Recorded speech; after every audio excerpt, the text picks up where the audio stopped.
पर मध्य प्रदेश में सीएम शिवराज सिंह चौहान ने बड़ा ऐलान किया। बड़वानी में मंच से संबोधित करते हुए सीएम शिवराज ने कहा कि मैं समान नागरिक संहिता लागू करने का पक्षधर हूं और इसके लिए मध्य प्रदेश में कमेटी बनाई जाएगी।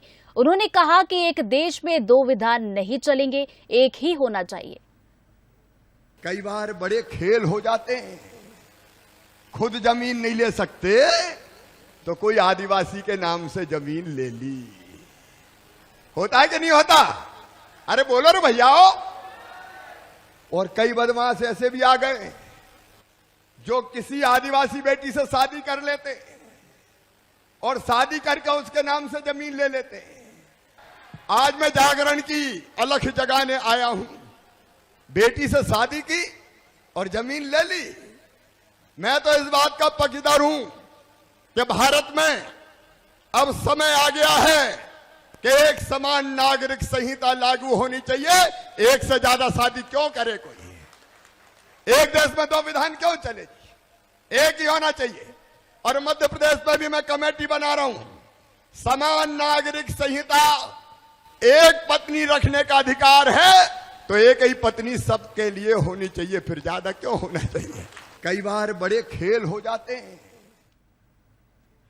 तो चलिए, कॉमन सिविल कोड यानी कि समान नागरिक संहिता क्या है ये आपको बताते हैं। सरल शब्दों में समझा जाए तो सभी नागरिकों के लिए एक समान कानून इसका मकसद होता है। तो वही शादी, तलाक और जमीन जायदाद के मामलों में भी एक ही कानून लागू होगा। तो वहीं संविधान के आर्टिकल 44 में समान नागरिक संहिता का जिक्र किया गया है और 1985 में शाहबानो केस के बाद यूसीसी ने जोर पकड़ लिया था। तो 2019-20 के दौरान यूसीसी की मांग भी तेज हुई थी। आपको बता दें कि गुजरात, हिमाचल और उत्तराखंड में बीजेपी इसका दावा कर चुकी है। तो प्रदेश सरकार बनने पर यूसीसी लागू करने का वादा किया गया है। तो वहीं सुप्रीम कोर्ट धारा 10A के तहत इसे गलत ठहरा चुका है। तो हाई कोर्ट आर्टिकल 14 और 21 के खिलाफ इस कोर्ट को बता चुका है। तो वहीं आपको बता दें कि हाई कोर्ट ये भी कहता है कि समानता और जीवन के अधिकार के खिलाफ ये कानून है। तो जल्दी से आपको ये भी बताते हैं कि किन किन देशों में यूसीसी लागू है। तो पाकिस्तान, बांग्लादेश, मलेशिया, तुर्की और इंडोनेशिया के साथ साथ सूडान में भी ये लागू है समान नागरिक संहिता। इसके अलावा इजिप्ट में भी ये लागू है। देखिए, समान नागरिक संहिता का मसला एक बार फिर से चर्चा में है और इसके पहले अगर देखा जाए तो उत्तराखंड में भाजपा सरकार ने समिति इसको लेकर बनाई थी और उसके बाद अक्टूबर में गुजरात में भी इसको लेकर समिति बनी और अब सीएम शिवराज सिंह चौहान ने मध्य प्रदेश में समान नागरिक संहिता या यूनिफॉर्म सिविल कोड लागू करने के लिए समिति बनाने की घोषणा की है।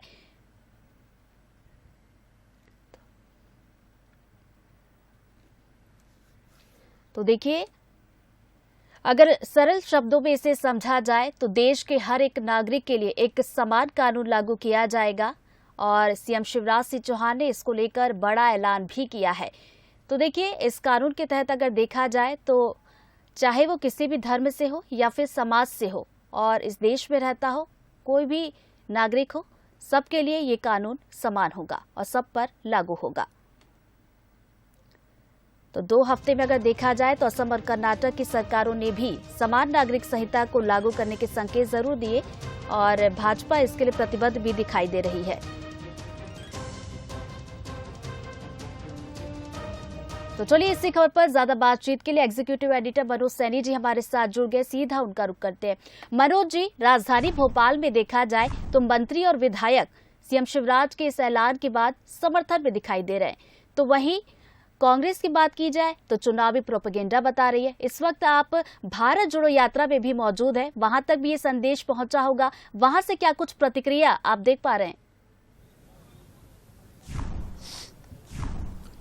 देखिए, निश्चित रूप से समान नागरिक अधिकार की बात पहले से कही जाती रही है और भारतीय जनता पार्टी के तो एजेंडे में शामिल है और चर्चा यही थी कि शायद 23-24 से पहले ये मुद्दा सामने आ जाएगा। कई राज्यों में, चाहे उत्तराखंड की बात करें या अन्य राज्यों की बात करें, तो वहां हिमाचल की बात करें तो वहां इसको बढ़ाया भी गया।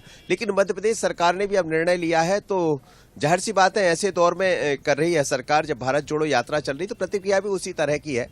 बीजेपी अपनी तरह से कह रही है कि इसको आगे बढ़ाना है, हम इसको लागू करने जा रहे हैं, और मध्य प्रदेश को लेकर अकेले मुख्यमंत्री नहीं बल्कि पूरी सरकार उनके साथ खड़ी है, पूरे तमाम विधायक उनके साथ खड़े हैं, पूरी पार्टी साथ खड़ी है।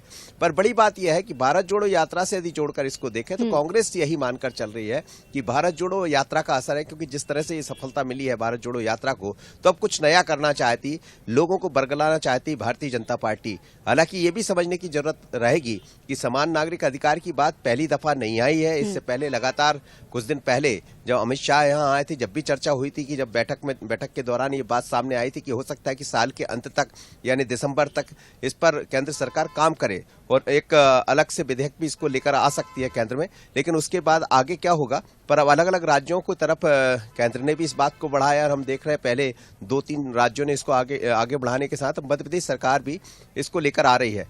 तो मिली जुली प्रतिक्रिया देखने को मिल रही है, लेकिन इतना जरूर है कि समान नागरिक अधिकार की जैसे ही बात आई है तो एक नया सियासत में भूचाल जरूर दिखाई दे रहा है। मनोज जी, आपसे ये भी समझना चाहूंगी कि देखिए 2024 का लोकसभा चुनाव भी आने वाला है, तो क्या ये समझा जाए कि बीजेपी 2024 के लोकसभा चुनाव की तैयारी के तौर पर इसे देख रही है?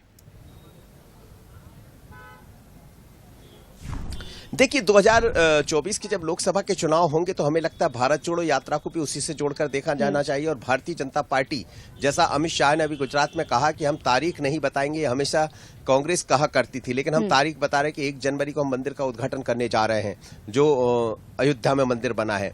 तो वो सब, चाहे धारा 370 की बात हो, समान नागरिक अधिकार की बात हो, या फिर राम मंदिर की बात हो, ये सब भारतीय जनता पार्टी के एजेंडे में रहे हैं।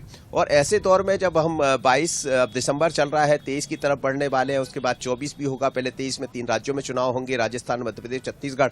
उसके बाद जब 24 की बात आएगी तो फिर निश्चित रूप से लोकसभा के चुनाव भी दिखाई देंगे। तो हमें लगता है बीजेपी उसी तैयारी में है।